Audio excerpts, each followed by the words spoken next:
बिस्मिल्लाहिर्रहमानिर्रहीम। अस्सलाम वालेकुम। आप लोगों का क्या हाल है? उम्मीद है सब ठीक ठाक होंगे। आज सुबह से मुझे काफ़ी काम करने थे। जो मेरी लिस्ट सुबह तैयार हुई उसमें काफ़ी चीज़ें थी शामिल।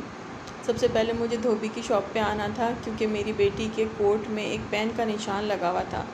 इसको हमने घर में हर तरह साफ़ करने की कोशिश की, टोटके भी आजमाए, लेकिन ये साफ़ नहीं हुआ। मैंने सोचा मैं धोबी को दिखाती हूँ, क्या पता उनके पास कोई ऐसा केमिकल वगैरह हो जिससे ये साफ़ हो सके, लेकिन उसने भी ये कहा कि नहीं, ये साफ़ नहीं हो सकता।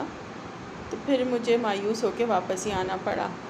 मुझे और भी काफ़ी काम थे। कोशिश मैं ये करती हूँ कि जब मैं बाहर निकलूँ तो एक ही दफ़ा सारे काम निपटा लूँ। ये देखें, पाकिस्तानी फ़्लैग। अल्लाह ताला हमारे मुल्क के झंडे को हमेशा सर बुलंद रखे। यहाँ बच्चों के मुख्तलिफ़ चीज़ें भी थीं, बैजेस वगैरह। ये सब बच्चों को मोटिवेशन के लिए बहुत अच्छी चीज़ है। ये देखें, ये दही शॉप है। यहाँ से हम हमेशा दही ख़रीदते हैं। इनका दही बहुत अच्छा होता है। साथ इन्होंने देखें, ये दूध की मिठाई भी बना के रखी हुई है। मैं कोशिश ये करती हूँ कि आते जाते जब भी मुझे मौका मिले मैं इनसे ही दही ले जाऊँ, क्योंकि मुझे इनका दही अच्छा लगता है। बच्चों को भी इस शॉप की चीज़ें अच्छी लगती हैं। इन्होंने और चीज़ें भी काफ़ी रखी हुई हैं। ये देखें, दही के इतने सारे थाल रखे, कितने खूबसूरत लग रहे हैं। और ये कि मक्खियाँ वगैरह हर चीज़ से इन्होंने इसको सेव किया हुआ है। शीशे की अलमारियों में इन्होंने रखा है, फ्रिजेस में। ये देखें आप, ये दूध है रबड़ी वाला, ये दही, और ये देखें नीचे खीर आपको नज़र आ रही होगी। ये सिकोरियों में खीर है, ये इसके नीचे देसी घी है। ये जो बॉल्स आपको नज़र आ रही हैं ये मक्खन है, ये भी फिरनी है। और इसके ऊपर आप देखें, यहाँ पे भी दूध की बोतलें रखी हुई हैं। ज़रा दिन का टाइम था तो इस टाइम रश इतना नहीं होता, तो ज़रा ग्रॉसरी करने के लिए ये टाइम ज़रा अच्छा साबित होता है। फिर हम यहाँ आए अपनी उसी शॉप पे जहाँ से हम ग्रॉसरी करते हैं। यहाँ से मुझे फ्रूट्स वगैरह लेने थे, सब्ज़ियाँ लेनी थी और फिर ग्रॉसरी करनी थी। यहाँ पे मुझे एक आसानी ये है कि यहाँ तो एक तो फ़्रेश चीज़ें मिल जाती हैं। अपनी मर्ज़ी से आप जो चीज़ पसंद हो उठा लें। गली सड़ी का भी वो नहीं है कि जी आपको जब शॉप वाले देते हैं तो आधी चीज़ें उसमें से गली हुई ज़रूरी निकलती हैं। तो यहाँ आप अपनी मर्ज़ी से डाल सकते हैं जो आपको पसंद है। तो यहाँ से मैं भिंडी वगैरह भी मैंने ले ली। फिर मुझे और गाजरें वगैरह भी लेनी थी। कुछ मुझे सलाद का सामान चाहिए था, चावल लेने थे। जब आप मार्केट आते हैं तो जो लिस्ट बना के आते हैं उससे ज़्यादा ही आपको चीज़ें चाहिए हो जाती हैं, क्योंकि कुछ चीज़ें बाहर देख के याद आती हैं कि अरे ये भी चाहिए था, तो फिर वो भी हमें साथ साथ ही लेना होता है। तो ये कि फिर ये सब चीज़ें मैंने ले ली। जो मुझे दालें वगैरह चाहिए थी वो दालें भी मैंने फिर यहाँ से उठा ली। आई तो मैं थी दावत के लिए एक दो चीज़ें लेने, लेकिन फिर मुझे था कि मैं घर की ग्रॉसरी भी साथ ही कर लूँ, बार बार क्या निकले बंदा। ये लहसुन और अदरक का पाउडर है। हालांकि हम लोग ज़्यादातर फ्रेश ही यूज़ करते हैं, उसकी खुशबू और उसका टेस्ट और ही होता है। मजबूरी हो तो इंसान कर ले, तो ज़्यादातर मैं फ़्रेश ही यूज़ करती हूँ।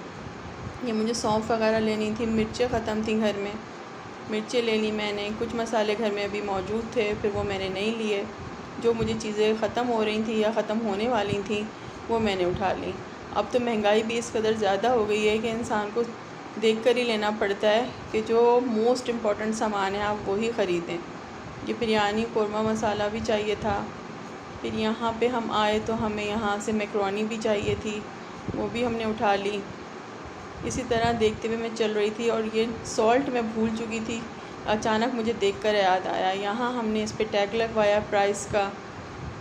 ये यहाँ पे प्राइस टैग लगाते हैं। फिर यहाँ से ये केचप भी याद आया कि केचप भी चाहिए है। सोया सॉस और सिरका भी अक्सर चाइनीज़ में या वैसे भी किसी चीज़ में डालना पड़ जाता है। ये भी मैं काफ़ी अरसे से नहीं लाई थी तो मुझे इसकी भी ज़रूरत थी। दूध जो हम लोग लेते हैं वो हमने फिर ले लिया। इसमें शैम्पू वगैरह भी चाहिए था। बच्चों को याद आया कि शैम्पू भी नहीं है। इस दुकान में एक मुझे ये आसानी है कि यहाँ पे हर चीज़ आपको मिल जाती है और माहौल साफ़ सुथरा है। यहाँ के वर्कर भी काफ़ी कोऑपरेटिव हैं।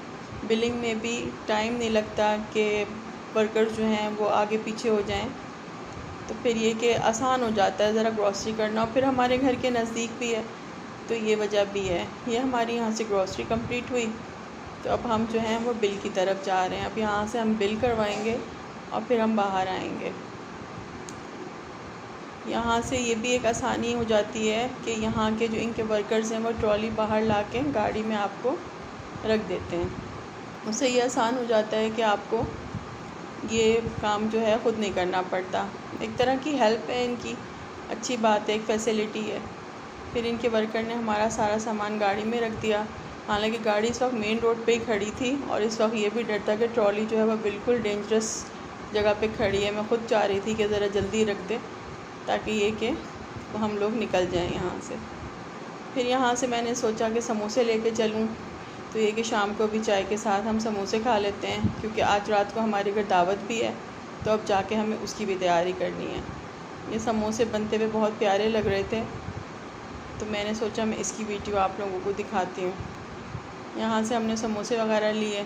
यहाँ पे रमज़ान में तो बेहद रश होता है, यहाँ पे पाँव रखने की जगह नहीं होती। अभी यहाँ पे इन्होंने जलेबियाँ, पकौड़े, हर चीज़ ही इनकी अच्छी होती है। ये शवारमा वगैरह, इनका बर्गर्स, एक ही जगह इन्होंने सारा काउंटर बनाया हुआ है, तो यहाँ पे सब चीज़ें मिल जाती हैं। यहाँ से हमने समोसे लिए, अब हम घर की तरफ जा रहे हैं। देखें घर जाके हम क्या तैयारी कर पाते हैं और कितनी देर में कर पाते हैं। थोड़ा बहुत हाफ़ डन काम हमने किया हुआ था, कुछ हमें अभी करना था, तो अब बच्चे भी साथ में हेल्प करा देते हैं तो बहुत से काम हो भी जाते हैं। ये मुझे चावल बनाने थे, मैंने चावल रख दिए बनने के लिए। सालन मेरे जो थे वो डन थे। ये मैंने खीर बनाई थी, ये भी डन थी। अभी मुझे जो मेजर काम करना था वो चावल और कबाब ही बनाने थे। बाकी मेरे 2 सालन जो थे वो तैयार थे। बच्चियों ने इतनी देर में टेबल सेट कर ली। फिर हमारे गेस्ट भी आ चुके थे, वो दूसरे कमरे में बैठे हुए थे। फिर हमने पहले चाय उनको सर्व की थी, उसकी मैं वीडियो नहीं बना सकी। फिर ये अब हमने खाना दिया।